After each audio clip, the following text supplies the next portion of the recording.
আবু জাহেলেরা চিন্তা করলো একজন কবিকে তারা নিয়ে আসলো দাওয়াত করে।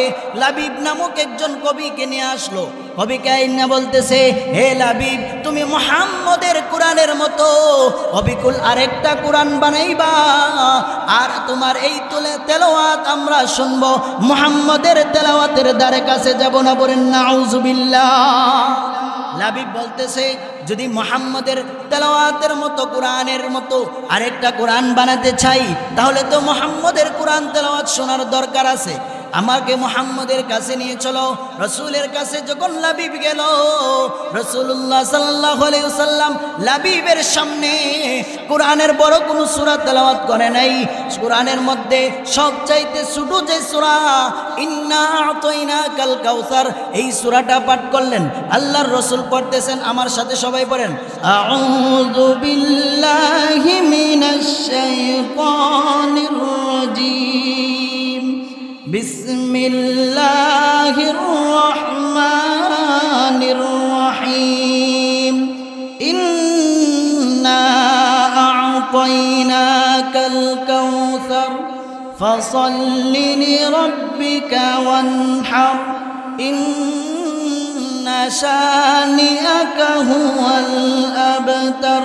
আমার আপনার নবী যখন লাবিবের সামনে এই ছোট সূরাটা তেলাওয়াত করলো, সঙ্গে সঙ্গে লাবিব বলতেছে, যার কোরআন তেলাওয়াত এত সুন্দর, যার তেলাওয়াতের প্রথম দিক আর শেষ দিক মিল আছে, এই কোরআন তেলাওয়াত কখনো মানুষের বানানো হতে পারে না। এই কোরআনের বাণী কখনো মানুষের বাণী হতে পারে না। এই কোরআনের শব্দগুলা কখনো মানুষের বানানো শব্দ হতে পারে না। নিশ্চয় এটা আল্লাহর পক্ষ থেকে নাজিলকৃত কোরআন। সুতরাং আমি লাবিব আর দেরি করতে চাই না। ও মুহাম্মদ সাল্লাল্লাহু আলাইহি ওয়াসাল্লাম, আজকে থেকে লাতুজার ধর্ম ছাড়িয়া, বাপ দাদার ধর্ম ছাড়িয়া আমি লাবিব, তুমি মুহাম্মদের হাতে হাত লক্ষ কোটি দুরুদ সুজুদ বিশ্ব মানবতার কান্ডারি সৈয়দ সাকালাইন দু জাহানের বাদশা নবী আহমদ নবী মুস্তফা নবী রহমাতাল লিল আলামিন মুহাম্মদুর রাসূলুল্লাহ, সকলে পড়ি সাল্লাল্লাহু আলাইহি ওয়াসাল্লামের উপর।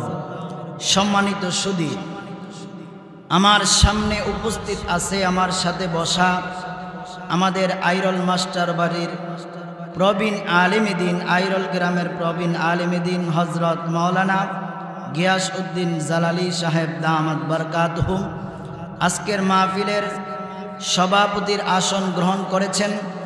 আরও সভাপতির আসন গ্রহণ করবেন হযরত মাওলানা আতিকুল ইসলাম সাহেব, আমাদের আইরুল বাইতুস সালাহ জামে মসজিদের সম্মানিত ইমাম ও খতিব। আজকে উপস্থিত হবেন নন্দিত ওয়াইস হযরত মাওলানা মাহমুদুল হাসান কুয়াকাটা হুজুর। আল্লাহর রহমতে আল্লাহ তাআলা যদি সব কিছু ঠিক থাকে, ঠিক রাখেন, আমাদের কাছে যথা সময়ে উপস্থিত হবেন ইনশাআল্লাহ। আমাদের সম্মুখে উপস্থিত হয়েছেন হযরত মাওলানা মুফতি আমিরুল ইসলাম বাজিতপুরি সাহেব, মুফতি বজলুর রহমান মাজিদি সাহেব উপস্থিত হতে যাচ্ছেন, মুফতি আরিফুল ইসলাম কাসিমি সাহেব দামাত বরকাতুহুম। তারা আমাদের সম্মুখে কোরআন ও হাদিস থেকে সারবর্গ আলোচনা শোনাবেন। আল্লাহ তাআলা আমাদের সকলকে আমনের নিয়তে এখন থেকে শেষ পর্যন্ত বসে থেকে কোরআন হাদিসের আলোচনা শ্রবণ করার তৌফিক দান করুক। সকলে বলিষ্ঠ সুরে ইমানে আওয়াজে পড়েন আমিন। সম্মানিত সুধী, আমি আপনাদের সম্মুখে মহান মানবের মুক্তি সনদ ঐশী গ্রন্থ মহাগ্রন্থ আল কোরআনের সূরা আনফালের 2 নম্বর আয়াত থেকে তেলাওয়াত করেছি। আল্লাহ পাক রব্বুল আলামিন যদি আমাকে তৌফিক দান করে, আমি আমার সময়ের ভিতরে এই আয়াতকে সামনে নিয়ে রাসূলুল্লাহ সাল্লাল্লাহু আলাইহি সাল্লামের অসংখ্য অগণিত হাদিসের ভান্ডার থেকে এক টুকরা হাদিস পাঠ করেছি। কোরআনের আয়াত এবং হাদিসকে সামনে নিয়ে আপনাদের সম্মুখে কিছু কথাবার্তা বলার ইচ্ছা রাখি। আল্লাহ তাআলা আমলের নিয়তে আমাকে বলা এবং আপনাদেরকে শোনার তৌফিক দান করুক। সকলে আবারও দোয়া পড়ি, বলে আমিন। সম্মানিত সুধী, আমার তেলাওয়াতকৃত আয়াতে আল্লাহ পাক রব্বুল আলামিন বলেন, ইন্নামাল মুমিনুনা আল্লাযীনা ইযা যুকিরাল্লাহ, আল্লাহ বলতেছেন ইন্নামাল মুমিনুনা আল্লাযীনা ইযা যুকিরাল্লাহ ওয়াজিলাত কুলুবুহুম ওয়া ইযা তুলিয়াত আলাইহিম আয়াতুহু যাদাতহুম ঈমানা। আল্লাহ পাক রব্বুল আলামিন বলেন, নিশ্চয় মুমিন হবে তারা, ইন্নামাল মুমিনুন, মুমিন বান্দা তারা, ইযা যুকিরাল্লাহ, আল্লাহর জিকির আল্লাহর স্মরণ যখন তাদের হবে তখন আল্লাহর ভয়ে তারা কম্পিত হবে, আল্লাহর ভয়ে তারা ভীতু হবে। পড়েন সুবহানাল্লাহ। আল্লাহর রাসূল সাল্লাল্লাহু আলাইহি ওয়াসাল্লাম হাদিসের মধ্যে ফরমান, মুমিনের গুণাবলী আল্লাহর রাসূল হাদিসে বলেছেন। আল্লাহ পাক রব্বুল আলামিন আমার তেলাওয়াতকৃত আয়াতের মধ্যে মুমিনের 5 গুণে গুণান্বিত যে হবে ওই ব্যক্তিকে আল্লাহ পাক রব্বুল আলামিন মুমিন বলেছেন। 1 নম্বরে ইযা যুকিরাল্লাহ ওয়াজিলাত কুলুবুহুম ওয়া ইযা তুলিয়াত আলাইহিম আয়াতুহু যাদাতহুম ঈমানাও আলা রাব্বিহিম ইয়াতাওয়াক্কালুন। আল্লাহ পাক রব্বুল আলামিন বলেন, নিশ্চয় মুমিন বান্দা ওই ব্যক্তি মুমিন হবে যেই ব্যক্তি আল্লাহর স্মরণে তার মনের মধ্যে ভয়ে, আল্লাহর ভয়ে কম্পন সৃষ্টি হয়। আল্লাহ পাক রব্বুল আলামিন আয়াতের পরের অংশে বলে, ওয়া ইযা তুলিয়াত আলাইহিম আয়াতুহু যাদাতহুম ঈমানা ওয়া আলা রাব্বিহিম ইয়াতাওয়াক্কালুন। আল্লাহ পাক রব্বুল আলামিন বলেন, মুমিন বান্দার সামনে যখন কোরআন তেলাওয়াত করা হয়, মুমিন বান্দা যখন কোরআন তেলাওয়াত করে এবং শুনে, মুমিন বান্দা কোরআন তেলাওয়াত শোনা এবং করার কারণে মুমিন বান্দার ঈমান বৃদ্ধি পায়। মুসলমানের আওয়াজে পড়েন সুবহানাল্লাহ। আল্লাহ পাক রব্বুল আলামিন এখানে মুমিন বান্দার গুণাবলী বলতে গিয়ে আল্লাহ তাআলা প্রথমেই বলছেন, মুমিন হতে গেলে মুমিন বান্দার কলবের মধ্যে আল্লাহর ভয় থাকা জরুরি। কিসের ভয় থাকা জরুরি? আল্লাহর ভয় থাকা জরুরি। এই জন্য মুমিন বান্দা যে হবে, মুমিন বান্দার কলবে আল্লাহর ভয় থাকবে। আল্লাহর ভয়ে মুমিন বান্দা সুদ থেকে, ঘুষ থেকে বিরত থাকবে। কথা ঠিক কিনা বলেন? যেই ব্যক্তি মুমিন হবে আর মুমিন তার কলবের মধ্যে আল্লাহর ভয় থাকে, যার কলবের মধ্যে আল্লাহর ভয় থাকে, সে কখনো কুরআন হাদিসের বিরুদ্ধে কোনো কথা বলতে পারে না। কথা ঠিক কিনা বলেন? আজকে আমাদের সমাজে দেখা যায়, 1 কাপ চা খায়া আল্লাহ দিলে দেখা গেছে কি ঈমান বিক্রি করে ফেলে। 1 কাপ চায়ের মধ্যে আমরা ঈমান বিক্রি করে ফেলি। কথা ঠিক কিনা বলেন? একজন এমপির পক্ষ থেকে 1 কাপ চা খাওয়াইছে, বলছে যে আমি তোমারে ভোট দেব। আবার কতক্ষণ পরে আরেকজন এমপির পক্ষ থেকে আসছে যে 1 কাপ চা খাও, আমার এমপিরে ভোট দিও। 1 কাপ চা খায় আবার আগের এমপিরে যে কথা দিছিল এই কথা ঘুরায় এখন আবার ওই এমপিকে বলতেছে তোমার এই ভোট দেবো। এই যে একটা কাজ করলো, কাটছিট করলো, যারটা খাইলো তার কথাই বললো, ওই যে একটা মুনাফিকি করলো, তার মানে বোঝা গেল তার ঈমানের মধ্যে দুর্বলতা আছে। মুসলমানের আওয়াজে বলেন কথা ঠিক কিনা? আজকে আমাদের সমাজের মধ্যে আমরা মুনাফিকি বেড়ে গেছে বিদায় আজকে আমরা ইহুদি খ্রিস্টানদের কাছে লাঞ্ছিত আর বঞ্চিত হচ্ছি। মুসলমানের আওয়াজে বলেন কথা ঠিক কিনা? আজকে দেখা যায় আমরা মিডিয়ার মাধ্যমে আমরা দেখতে পাই বিভিন্নভাবে ইহুদি খ্রিস্টানের দালালেরা তারা চাচ্ছে কিভাবে আল্লাহর এই জমিন থেকে আল্লাহর নাম মিটানো যায়, আল্লাহর এই জমিন থেকে মুসলমানের আওয়াজকে স্তব্ধ করা যায়। এই নিয়ে মিডিয়ার মধ্যে ষড়যন্ত্র চলছে। এই নিয়ে নাস্তিক পাড়ায় ষড়যন্ত্র চলছে, এই নিয়ে ইহুদি খ্রিস্টানদের পাড়ায় ষড়যন্ত্র চলছে। আর আমার বাংলাদেশের কিছু নাস্তিক, কিছু মুরতাদ নামদারি মুসলমান ইহুদি খ্রিস্টানদের দালাল হয়ে ইহুদি খ্রিস্টানদের পক্ষে সাফাই ঘাটে সাফাই করে ইহুদি খ্রিস্টানদের পক্ষে কথা বলে আমাদের দেশে থেকে ইসলামকে চিরদিনের জন্য নির্মূল করার পায়তারা এবং চেষ্টা চালাচ্ছে। কথা ঠিক কিনা বলেন? আজকে এই মাহফিল থেকে বলতে চাই, আমার সিনার মধ্যে ঈমান আছে, আমার কলবে ঈমান আছে, আমি আমার রবকে আল্লাহকে বই করি। সুতরাং আমার সামনে যতই পরীক্ষা আসুক না কেন, আমার যতই পরীক্ষার সম্মুখীন আমাকে হতে হয় না কেন, আমার সামনে যদি বুলেট দাঁড় করানো হয়, আমার বুকের উপরে যদি বুলেট ছোড়া হয়, তারপরে আমি আমার বুকের মধ্যে বুলেট নিতে রাজি আছি। তথাপি ঈমান এক মুহূর্তের জন্য চাপতে রাজি নাই। মুসলমানের আওয়াজে বলেন কথা ঠিক কিনা? এই জন্য ভাইয়েরা আমার, সর্বক্ষেত্রে আমার ঈমানকে আগে রাখতে হবে। কেউ যাতে আমার ঈমান নিয়ে চিনিমিনি না খেলতে পারে, আমার ঈমানের উপর আঘাত না করতে পারে, এই দিকে আমাদের সজাগ দৃষ্টি রাখার দরকার আছে কি নাই? এই জন্য ভাইয়েরা আমার, আসুন, আল্লাহ পাক রব্বুল আলামিন বলেন, মুমিন বান্দা আল্লাহর স্মরণে, মুমিন বান্দার বইয়ের মধ্যে আল্লাহর ভয় যখন চলে আসবে, আল্লাহর ভয়ে সে কম্পিত হবে। ঠিক আল্লাহর রসুলের সাহাবে কেরাম আল্লাহকে এমন ভয় করত, একবার কালিমা পড়ার পরে কাফের মুশরিকদের নির্যাতনের শিকার হয়েছে, এক মুহূর্তের জন্য আল্লাহর নামটা বলে নাই। বলেন সুবহানাল্লাহ। যেমন আল্লাহর রাসূল সাল্লাল্লাহু আলাইহি ওয়াসাল্লামের একজন সাহাবী হযরতে বেলাল রাদিয়াল্লাহু তাআলা আনহু ইসলাম ধর্ম গ্রহণ করেছে। বেলাল আল্লাহর রাসূল সাল্লাল্লাহু আলাইহি ওয়াসাল্লামের হাতে হাত রেখে বলেছেন, লা ইলাহা ইল্লাল্লাহু মুহাম্মাদুর রাসূলুল্লাহ। সকলে পড়েন সাল্লাল্লাহু আলাইহি ওয়াসাল্লাম। আল্লাহর রাসূলের হাতে হাত রেখে পড়েছে, লা ইলাহা ইল্লাল্লাহ মুহাম্মাদুর রাসূলুল্লাহ সাল্লাল্লাহু আলাইহি ওয়াসাল্লাম। আল্লাহর রাসূলের হাতে হাত রেখে বেলাল ঈমান আনার পরে, উমাইয়ার বাড়িতে বেলাল ছিল গোলাম।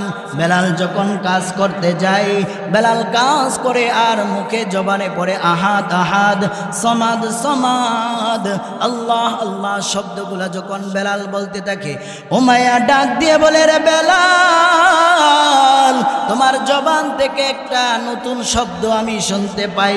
তুমি আহাদ আহাদ বলতেছ, সমাদ সমাদ বলতেছ। আহাদ কে, সমাদ আবার কে?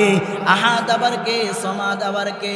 এবার বেলাল রাদিয়াল্লাহু তাআলা ডাক দিয়ে বলে, হে উমাইয়া, এই দুনিয়ার কিছুদিনের জন্য তুমি হইলা আমার মুনিব, আর তোমার আমার মুনিব যে মহান আল্লাহর নাম আমি নিতেছি। বলেন সুবহানাল্লাহ। উমাইয়া মুমিন বান্দার কণ্ঠে যখন আল্লাহর ধ্বনি শুনতে পাইল, উমাইয়া রেগে গেল এবং উমাইয়া বেলাল রাদিয়াল্লাহু তাআলার প্রতি রাগান্বিত হইল। বলতেছে, বেলাল, যে আমি হইলাম তোমার মুনিব, তুমি আমার নাম নিবা, তুমি আবার কার নাম নিতেছ? এই কথা বলে বেলালকে আঘাত করতে লাগলো, প্রহার করতে লাগলো।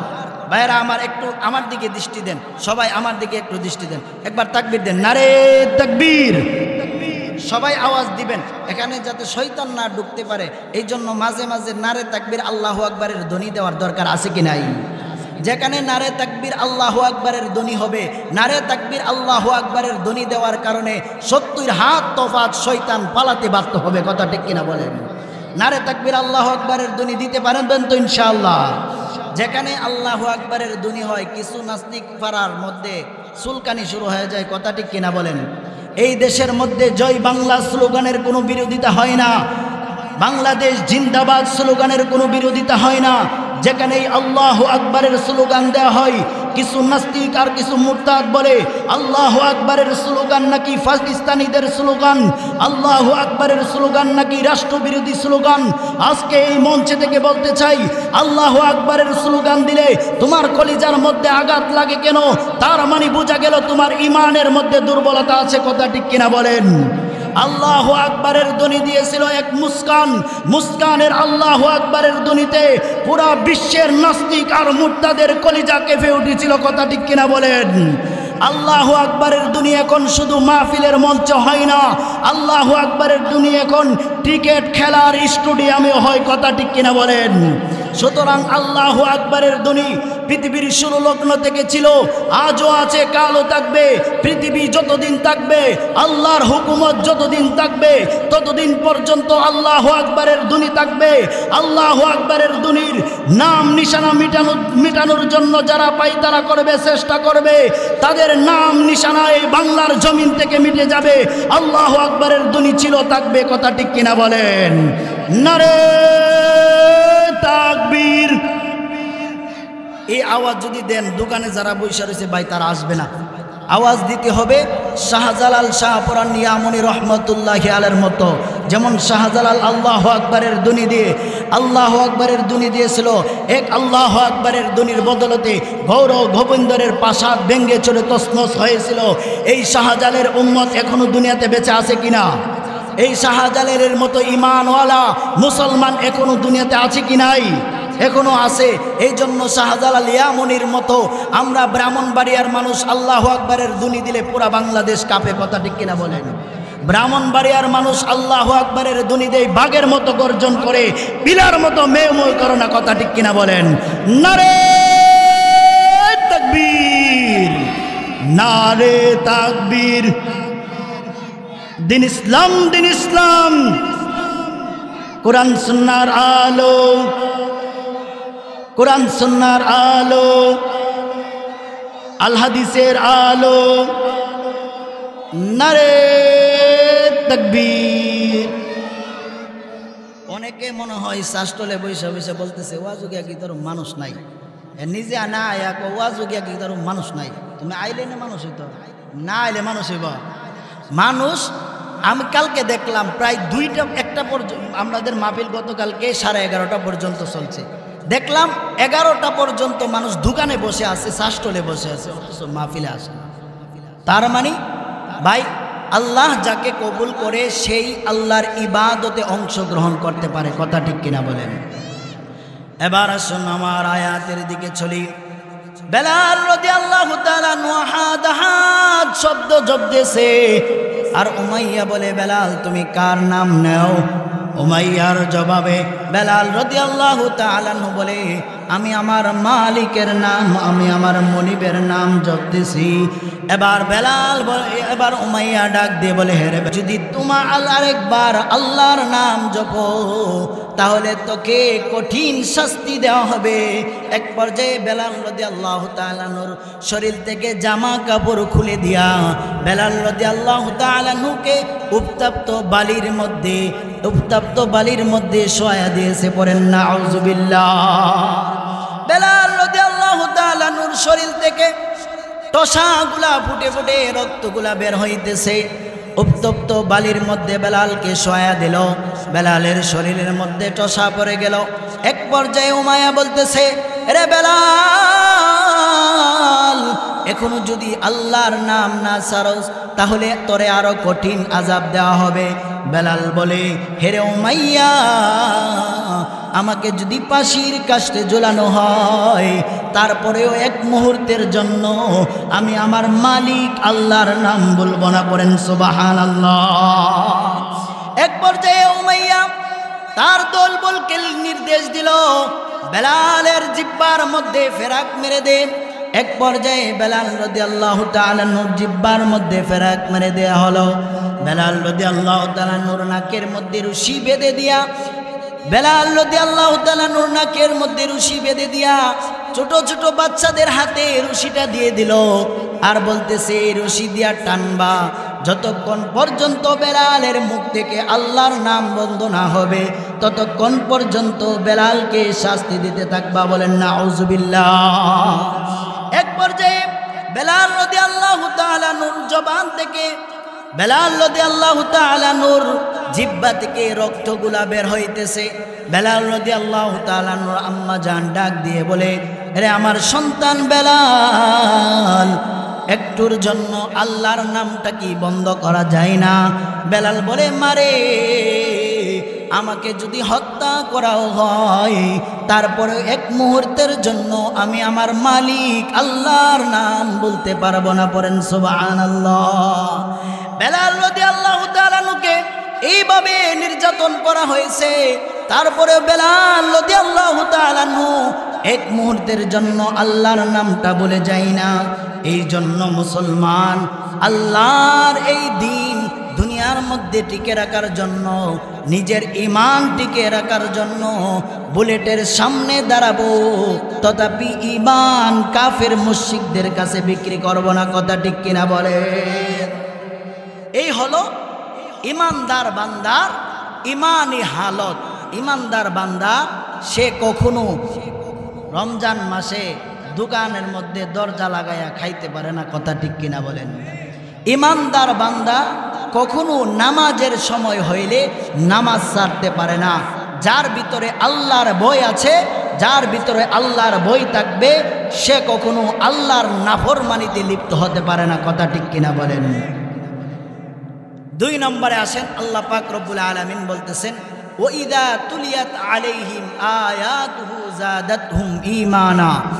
2 নম্বরে মুমিনের গুণাবলী, 2 নম্বর গুণ হলো, 1 নম্বর গুণ হলো মুমিনের কলবের মধ্যে আল্লাহর স্মরণে ভয়ে কম্পন সৃষ্টি হবে। 2 নম্বর হলো মুমিন বান্দা যখন আল্লাহর কালাম তেলাওয়াত, কোরআন তেলাওয়াত যখন শুনবে, তখন মুমিন বান্দার ঈমান বৃদ্ধি পাবে।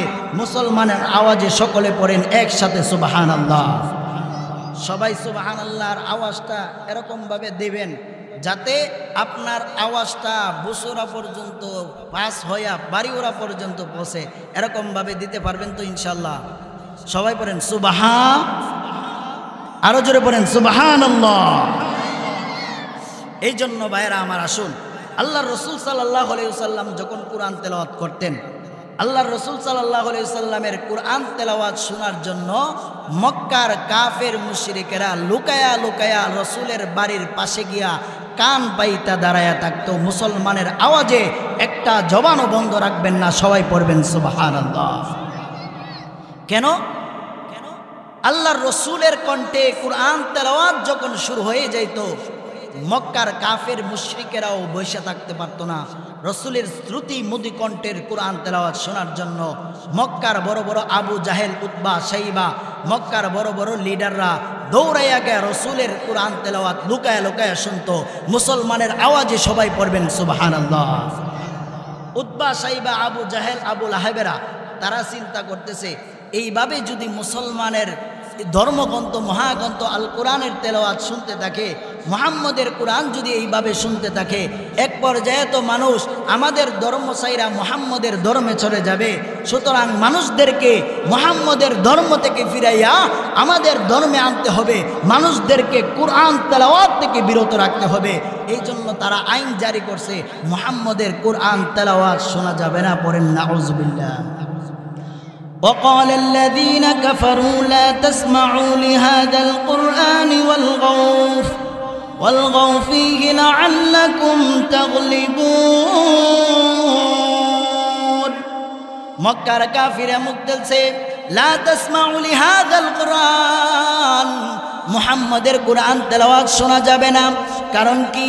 কোরআনের এমন একটা মুজিজা রয়েছে, যেই ব্যক্তি কাফের মুশরিক, ওই ব্যক্তি যদি রেগুলার কোরআন তেলাওয়াত শুনে, এক পর্যায়ে ওই ব্যক্তি কুফরি থেকে ফিরে এসে ইসলাম ধর্ম গ্রহণ করবে। এটাই হলো কোরআনের বৈশিষ্ট্য। পড়েন সুবহানাল্লাহ। তারা চিন্তা করতে লাগলো, এইভাবে যদি মুহাম্মদের কোরআন শোনার জন্য আমাদের কাফের মুশরিকের দলেরা এইভাবে যদি সবাই চলতে যায় মুহাম্মদের কাছে, মুহাম্মদের কোরআন তেলাওয়াত শুনে, এক পর্যায়ে আমাদের ধর্ম ত্যাগ করে তারা মুহাম্মদের ধর্মের মধ্যে চলে যাবে।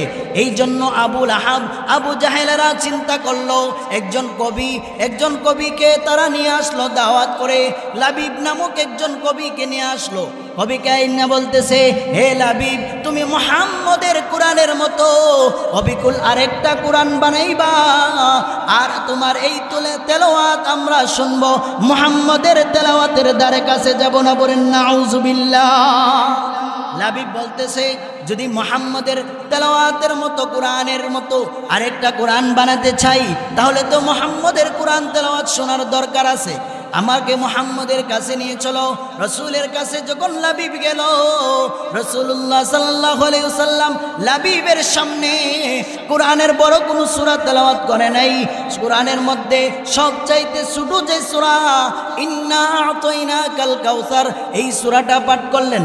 আল্লাহর রসুল পড়তেছেন, আমার সাথে সবাই পড়েন, আউযু বিল্লাহি মিনাশ শাইতানির রাজীম, বিসমিল্লাহির রহমানির রহিম, ইন্না আ'তাইনাকাল কাউসার ফাসাল্লি লিরাব্বিকা ওয়ানহার, ইন্না শানিআকা হুয়াল আবতার।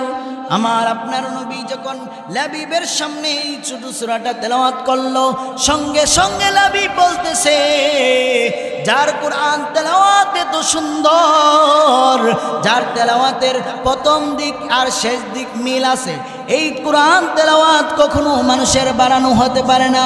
এই কোরআনের বাণী কখনো মানুষের বাণী হতে পারে না। এই কোরআনের শব্দগুলা কখনো মানুষের বানানো শব্দ হতে পারে না। নিশ্চয় এটা আল্লাহর পক্ষ থেকে নাজিলকৃত কোরআন। সুতরাং আমি লাবিব আর দেরি করতে চাই না। ও মুহাম্মদ সাল্লাল্লাহু আলাইহি ওয়াসাল্লাম, আজকে থেকে লাতুজার ধর্ম ছাড়িয়া, বাপ দাদার ধর্ম ছাড়িয়া আমি লাবিব, তুমি মুহাম্মদের হাতে হাত রেখে ইসলাম ধর্ম গ্রহণ করলাম। বলেন সুবহানাল্লাহ। এই জন্য যারা কোরআন তেলাওয়াত শুনবে, কোরআন তেলাওয়াত শোনার কারণে ঈমান বৃদ্ধি পাইবে। কি বৃদ্ধি পাইবে? আরে সবাই বলেন, আপনারা কি ঘুমায় গেছেন?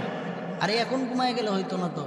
বড় বড় আলেম ওলামা আসছে, আমি তো আপনাদের এলাকার, একটু বসলাম। বড় বড় আলেম ওলামা, তারা সুন্দর আলোচনা করে, তাদের আলোচনা শুনবেন, ঘুমায়া গেলে হবে না।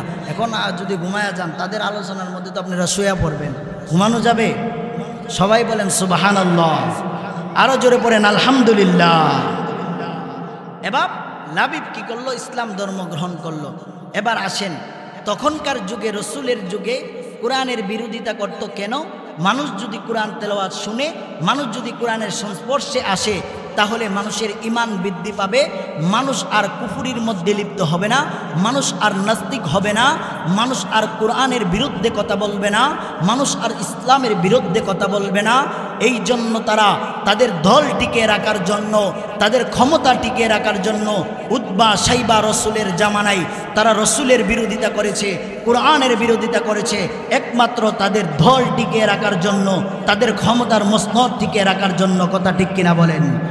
আজও আমাদের দেশে কিছু নাস্তিক আর কিছু মুরতাদ, কিছু নাস্তিক মুরতাদের দালালেরা তাদের দল টিকে রাখার জন্য, তাদের ক্ষমতা টিকে রাখার জন্য, মানুষদেরকে কোরআনের মাহফিল থেকে বিরত রাখার জন্য তারা পায়তারা করে, ষড়যন্ত্র করে, কোরআনের মাহফিলগুলা বন্ধ করার পায়তারা ষড়যন্ত্র করতে থাকে। কথা ঠিক কিনা বলেন? কারণ মানুষ যদি কোরআন হাদিসের আলোচনা শোনার জন্য মাহফিলে যায়, তাহলে দুর্নীতি সম্পর্কে মানুষ বুঝতে পারবে, জানতে পারবে কোনটা দুর্নীতি, কোনটা ভালো কাজ আর কোনটা খারাপ কাজ, ভালো আর মন্দর পার্থক্য মানুষ সৃষ্টি হবে। মানুষ যখন মাহফিলে যাবে, মানুষ যখন কোরআনের সংস্পর্শে যাবে, মানুষ ভালো মন্দের পার্থক্য মানুষ বুঝতে পারবে। এই জন্য কিছু নাস্তিক আর কিছু মুরতাদেরা তাদের দল বাড়ি করার জন্য, তাদের ক্ষমতার মসনদ টিকে রাখার জন্য মানুষদেরকে, আলেম ওলামাদেরকে বিরত রাখতে চায়, আলেম ওলামাদেরকে বিচ্ছিন্ন করে রাখতে চায়। কথা ঠিক কিনা বলেন? আলেম ওলামারা যেখানেই হক কথা বলে, আলেম ওলামা হক কথা বলার কারণে আলেম ওলামাদের হাতের মধ্যে রশি লাগাইছে, আলেম ওলামাদের কোমরের মধ্যে রশি বেঁধে আলেম ওলামাদেরকে আদালতের মঞ্চে দাঁড় করাছে, আলেম ওলামাদেরকে ফাঁসির কাস্টে ঝুলাইছে, আলেম ওলামাদেরকে কারাবদ্ধে নিয়ে নির্যাতন নিপীড়ন করেছে। কিছু দিনের ব্যবধানে আল্লাহ পাক রব্বুল আলামিন দেখায়া দিয়েছে, যারা আলেম ওলামাদের বিরোধিতা করেছিল, যারা আলেম ওলামাদের হাতের মধ্যে আলেম রশি বেঁধেছিল, যারা আলেম ওলামাদের কোমরের মধ্যে রশি বেঁধে আলেম ওলামাদেরকে নির্যাতন নিপীড়ন করেছিল, আজকে বাংলার মানুষ তাদের মুখ উপরে ফসা ডিম মারতে বাধ্য হয়েছে। কথা ঠিক কিনা বলেন?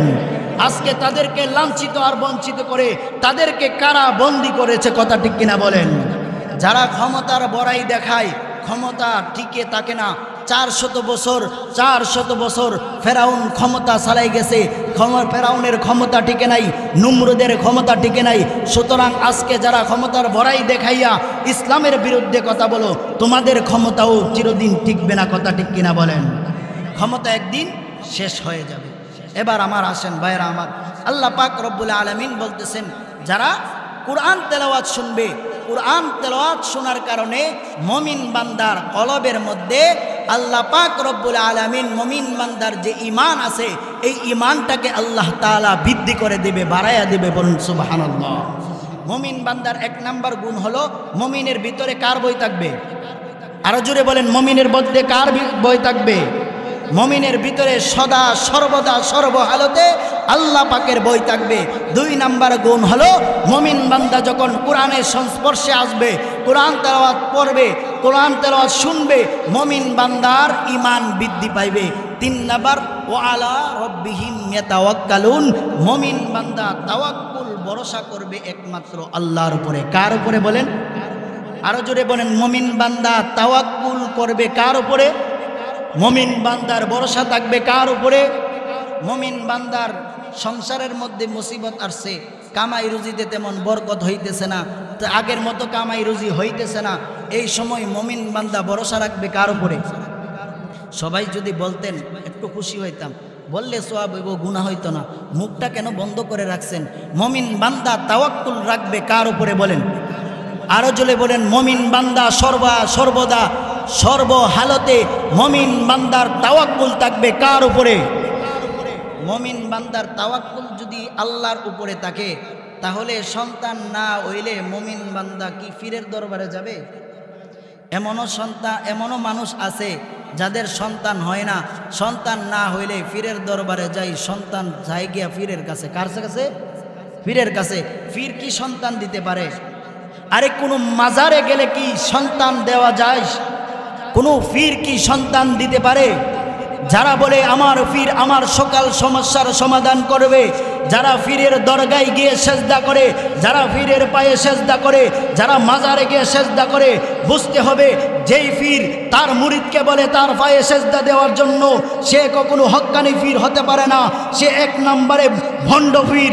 এই ভণ্ড ফিরের মুরিদ যারা হবে, তারা অতি অচিরেই তাদের ঈমান ধ্বংস হবে, আর ভণ্ড পীরের ঈমানও ধ্বংস হবে, তার মুরিদের ঈমানও ধ্বংস হবে, আর যার ঈমান থাকবে না তার আবাসস্থল হবে জাহান্নাম। কথা ঠিক কিনা বলেন? এই কারণে ভণ্ড পীরের কাছে যাওয়া যাবে, ভণ্ড পীরের কাছে যাওয়া যাবে। আমাদের দেশে পীরের অভাব নাই, ঠিক কিনা কথা? আমাদের দেশে পীরের অভাব নাই, পীর আছে, তবে হক্কানি পীরের অভাব, ভণ্ড পীরের অভাব নাই। কথা ঠিক কিনা বলেন? আরে ভণ্ড পীরের অভাব আছে, ভণ্ড পীরের অভাব নাই, কিন্তু হক্কানি আল্লাহওয়ালা পীরের বহুত অভাব।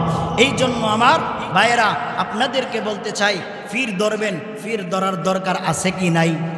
পীর বলা হয় অভিভাবককে। আপনি অভিভাবক একজন, আপনার ইসলামী জিন্দিগিটা, আপনার জীবনটা রসুলের আদর্শ মতে পরিচালিত করতে গেলে একজন পীরের দরকার আপনার আছে। আপনি একজন পীর নির্বাচিত করবেন, এমন পীর যেই পীর নিজে নামাজ পড়ে, যেই পীর নিজে হালাল খায়, হারাম থেকে বেঁচে থাকে। এমন পীরের কাছে যাইবেন না যেই পীর নিজেও নামাজ পড়ে না, নিজেরও দাড়ি নাই, যেই পীর নিজেও নামাজ পড়ে না, নিজেও হারাম খায়, এই পীরের কাছে যাওয়া যাবে না। কথা ঠিক কিনা? হক্কানি পীর ধরতে হবে। এবার আসেন, মুমিন বান্দার 4 নম্বর গুণ হলো আল্লাযীনা ইয়াকিমুনাস সালাহ। মুমিন বান্দা নামাজি হবে। মুমিন বান্দা কি হবে? সবাই বলেন, মুমিন বান্দা কি হবে? 4 নম্বর মুমিন বান্দার গুণ হলো মুমিন বান্দা নামাজি হবে। আমার পরবর্তীতে যে বক্তা আছে, বক্তার খেদমতে যারা আছেন, মুফতি ফজলুর রহমান মাজিদি সাহেবকে স্টেজে নিয়ে আসার জন্য মাহফিল ইন্তেজামিয়া কমিটির সদস্যদেরকে অনুরোধ করছি। মুফতি ফজলুর রহমান মাজিদি সাহেবকে স্টেজে নিয়ে আসেন। আল্লাহ পাক রব্বুল আলামিন বলতেছেন মুমিন বান্দার 4 নম্বর গুণ হলো মুমিন বান্দা নামাজি হবে। কি হবে ভাই সবাই বলেন? মুমিন বান্দা নামাজি হবে। মুমিন বান্দা নামাজি ব্যক্তি মসজিদের মাইকে যখন আজান হয়ে যায় আল্লাহু আকবার আল্লাহু আকবার, আল্লাহ সবচাইতে বড়, আল্লাহ সবচাইতে বড়, মুমিন বান্দা নামাজের জন্য মসজিদের দিকে চলে আসে। মুমিন বান্দা কখনো ঘরে বসে দোকানে বসে সময় নষ্ট করতে পারে না। কথা ঠিক কিনা বলেন? মুয়াজ্জিন যখন রাত্রের বেলা আজান দেয়, মুয়াজ্জিন যখন বলে আসসালাতু খায়রুম মিনান নাওম, আসসালাতু খায়রুম মিনান নাওম, মুমিন বান্দা ঘুম থেকে উঠিয়া মুমিন বান্দা ঠান্ডা পানি দিয়া ওযু করিয়া মুমিন বান্দা নামাজে চলে আসবে। 4 নাম্বার মুমিনের গুণ হলো মুমিন হবে নামাজি। মুমিন কি হবে? আরো জোরে বলেন, মুমিন কি হবে? 4 নাম্বার গুণ হলো মুমিন হবে নামাজি। ওয়া মিম্মা রাযাকনাহুম ইউনফিকুন। মুমিন বান্দার 5 নাম্বার গুণ হলো আল্লাহ পাক রব্বুল আলামিন বলেন আমি আল্লাহ তাআলা তোমাকে যা দিয়েছি ওই রিজিক থেকে তুমি আমি আল্লাহর রাস্তায় দান করবে। বলেন সুবহানাল্লাহ। মুমিন বান্দার 5 নাম্বার গুণ কি? মুমিন বান্দা আল্লাহ তাআলা যা দিয়েছে ধন সম্পদ, যা রিজিক দিয়েছে, মুমিন বান্দার রিজিক থেকে ধন সম্পদ থেকে 1 অংশ আল্লাহর রাস্তায় দান করবে। এটা হলো মুমিনের 5 নাম্বার গুণ। মুমিনের কয় নাম্বার গুণ? 5 নাম্বার গুণ। এতক্ষণ যে আপনারা বসে আলোচনা শুনছেন, এখন আপনাদেরকে প্রথম থেকে জিজ্ঞাসা করব আপনারা আলোচনা কতটুকু মনোযোগ সহকারে শুনছেন। আপনাদেরকে জিজ্ঞাসা করব, আপনারা বলবেন মুমিনের কয়টা গুণ? আরো জোরে বলেন, মুমিনের কয়টা গুণ? 5টা গুণ। 1 নম্বরে মুমিন বান্দা কাকে বই করবে? 2 নম্বরে মুমিন বান্দা যখন কোরআন তেলাওয়াত শুনবে মুমিনের ঈমান বাড়বে না কমবে? 3 নম্বরে মুমিন বান্দা ভরসা করবে কার উপরে? 4 নম্বরে মুমিন বান্দা কি হবে? নামাজি হবে। 4 নম্বরে মুমিন বান্দা কি হবে? নামাজি হবে। 5 নম্বরে মুমিন বান্দার ধন সম্পদ থেকে আল্লাহর রাস্তায় কি করবে? দান সদকা করবে। এই জন্য ভাইয়েরা আমার সদা সর্বদা আমাদেরকে এই 5 গুণে গুণান্বিত হতে হবে। এই 5 গুণে যদি আমরা গুণান্বিত হতে পারি তাহলে প্রকৃত ইমানদার হতে পারবো, অন্যথায় ইমানদার হওয়া সম্ভব নয়। আপনাদেরকে আমি শেষ একটা মেসেজ দিয়ে আমি আমার আলোচনা শেষ করব। এই মেসেজটা হলো আমাদের দেশের মধ্যে একটা উগ্রবাদী সংগঠন আছে, যেই সংগঠনের নাম হলো ইসকন। কি নাম? ইসকন। এই সংগঠনটা মূলত যে চালু করছে সে খ্রিস্টান ছিল। সে খ্রিস্টান ধর্ম থেকে হঠাৎ করে হিন্দু ধর্মে আইসা সে একটা সংগঠন চালু করলো যার নাম দিয়েছে ইসকন। এই ইসকন নামের সংগঠনটা আমার বাংলাদেশের কুচি কুচি মা বোনদের ইজ্জত নষ্ট করার জন্য এই ইসকন সংগঠন তাদের যুবক সন্তানদেরকে লেলিয়ে দিয়েছে। আমার বাংলার মুসলিম মা বোনদের ইজ্জত নষ্ট করার জন্য এই ইসকন সম্পর্কে আমাদেরকে সজাগ হতে হবে। বাংলার অনেক মানুষ, গ্রাম অঞ্চলের মানুষ ইসকন সম্পর্কে জানে না। এই জন্য আপনাদেরকে একটা মেসেজ দিতে চাই, ইসকন থেকে বিরত থাকবেন। ইসকন হলো উগ্রবাদী সংগঠন। ইসকন আমার মুসলিম ভাই সাইফুল ইসলামকে হত্যা করেছে। ইসকনের সংগঠনের মধ্যে যারা আছে তারা হলো উগ্রবাদী, তারা হলো জঙ্গিবাদী। এই উগ্রবাদী জঙ্গিবাদীকে প্রতিহত করতে যদি কখনো আমাদেরকে আলেম ওলামারা আমাদেরকে এই দেশ থেকে আমাদের জান দিতে, আমাদের রক্ত দিতে যদি আমাদেরকে মাঠে ময়দানে নামতে হয়, মাঠে ময়দানে নামতে রাজি আছেন তো ইনশাআল্লাহ? যদি ইসকনকে প্রতিহত করতে, উগ্রবাদী জঙ্গিবাদীকে প্রতিহত করতে আমাকে আমার শরীরের তাজা রক্ত দিতে হয়, আমাকে যদি আমার বিবিকে বিধবা করতে হয়, আমি আমার বিবিকে বিধবা করতে রাজি আছি। আমি আমার মায়ের বুক খালি করতে রাজি আছি। আমি আমার বাবার বুক খালি করতে রাজি আছি। আমি আমার জান বিসর্জন দিতে রাজি আছি। তথাপি উগ্রবাদীকে এই বাংলার জমিনে ত্রাই দেওয়া যাবে না। কথা ঠিক কিনা বলেন? যদি কখনো আমাদেরকে আমাদের মুরব্বীরা, আমাদের যে রাহবাররা আছে তারা যদি হকের পক্ষে আমাদেরকে ডাক দেয়, যার যা কিছু আছে সর্বত্র নিয়ে ইসলাম হেফাজতের জন্য, রসুলের আদর্শ হেফাজতের জন্য নাটে ময়দানে নামতে রাজি আছেন তো ইনশাআল্লাহ? আল্লাহ তাআলা সকলকে তৌফিক দান করুক। আমিন। ওয়া আখিরু দাওয়ানা আলহামদুলিল্লাহি রাব্বিল আলামিন। আমার ভাই মুফতি ফজলুর রহমান মাজিদি সাহেব দেখতেছেন ছোট মানুষ কিন্তু অত্যন্ত সুন্দর আলোচনা করে। ময়মনসিংহ থেকে নিয়ে টাঙ্গাইল, ময়মনসিংহ, ঢাকা, তারপরে নেত্রকোনা, বিভিন্ন জেলায়, সিলেট এলাকার মধ্যে, সিলেট শহরের মধ্যে উনি একজন পরিচিত মুখ এবং পরিচিত একজন বক্তা। সুন্দর আলোচনা করেন। ওনার আলোচনা আপনারা মনোযোগ সহকারে শুনবেন। আল্লাহ তাআলা আমাদেরকে যারা আলোচনা করবে কোরআন হাদিস থেকে সকলের আলোচনা মনোযোগ